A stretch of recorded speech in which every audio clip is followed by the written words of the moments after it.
online. Okay. But because of the situation with her children, that is my concern.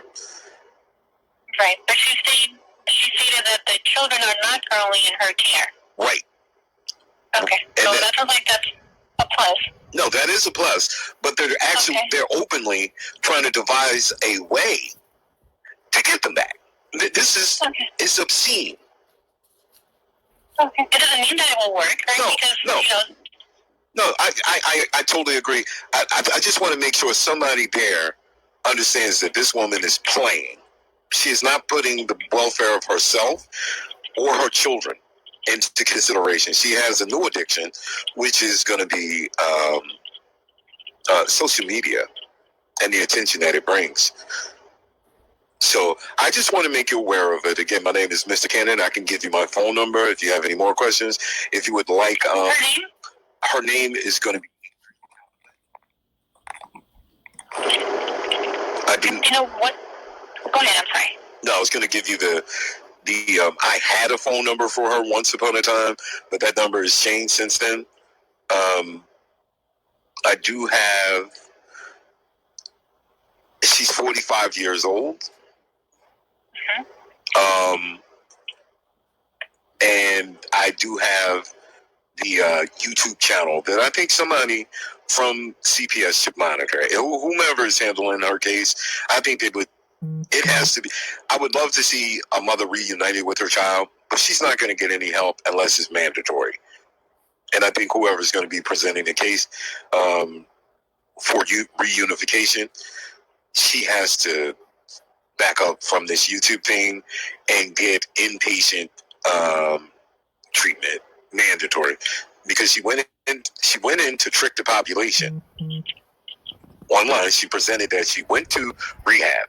She was there for about 72 hours, and then she was kicked out of the facility. And she has a history of saying, "Yeah, I went, but then I got kicked out." We're talking about at least 6 or 7 times, and that's just not. It's just not good. It's not healthy for other women out there to see this type of 100 subscribers. Just so you can make sure that you have the right one. That is her screen name. There's also some other things I'm not sure if you're aware of. And if you would like, I would like to forward them to you if you would like. She's also embraces pedophilia. And I say that based on text messages that she has shared online.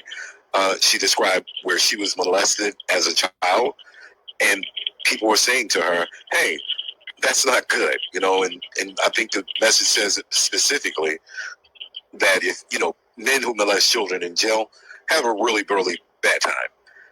Well, she says she doesn't think that that's fair, because people should be able to love whomever they would like to love. And she also stated that she turned out just fine based on her previous history with being molested. That's not comfortable with me either.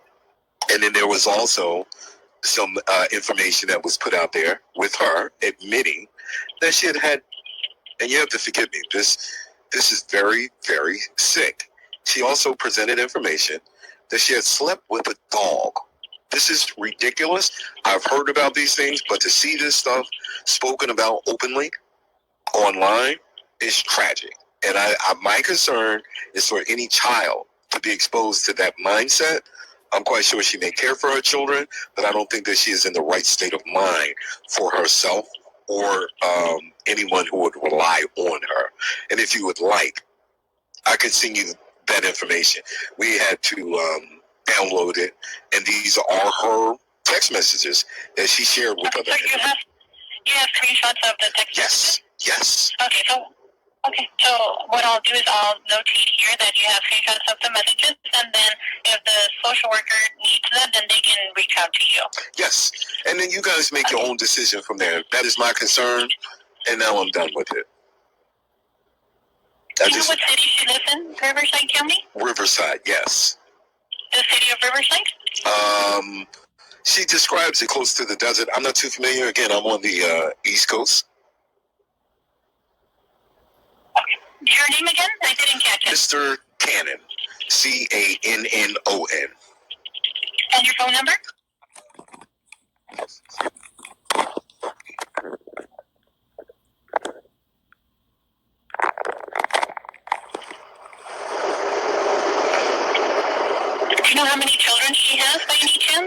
has 2 children. I believe she has a daughter.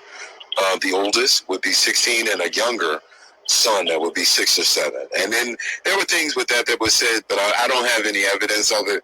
But there were statements that the older daughter had touched in some way the younger child. It's just weird. It's weird to watch, and people think that this is normal behavior. So she made a comment about her daughter touching the son? Exactly. Okay, when was this?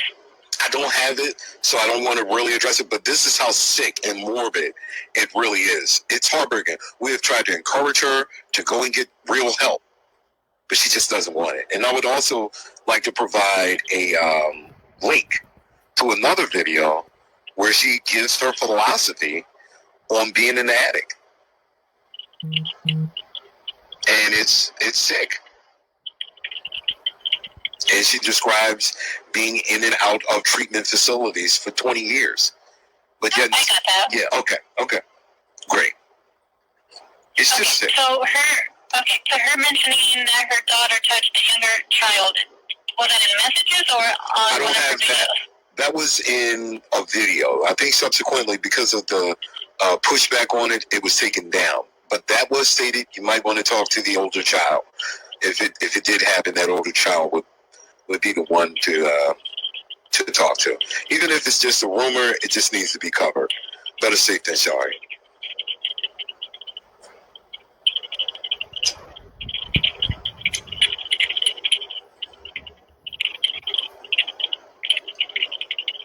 Okay, I just have a few questions that we ask of everyone who calls in a report. Yes. All the things that you mentioned, what are you most concerned about? I'm most concerned that she's trying to dupe the Child Protective Services in order to get the children returned. I'm quite sure they're comfortable, they're in a safe place, and she's not taking the actions needed to be a better parent. She's actually openly trying to trick you into giving her the children back. That is my concern. I would love to see the children with their parents. But if the parent is not truly trying to help themselves to be a better parent, then the children don't belong there. That would be my concern. Okay. We also have treatment for COVID-19. Has she mentioned if anyone in the home has been diagnosed with COVID in the last 10 days or No, been sick? no. She actually played a video where CPS came to the house. She showed a video where there may have been previous, I don't know what her history is. Based on her, she's had previous cases and people have come. CPS came to the home, she videotaped it, she denied them access, and then she played it on YouTube for entertainment. She actually videotaped the workers, the whole process of denying them access, giving them a hair follicle or whatever. And I think she basically said she fainted. You can check this with the worker, but this is what she presented online. Okay.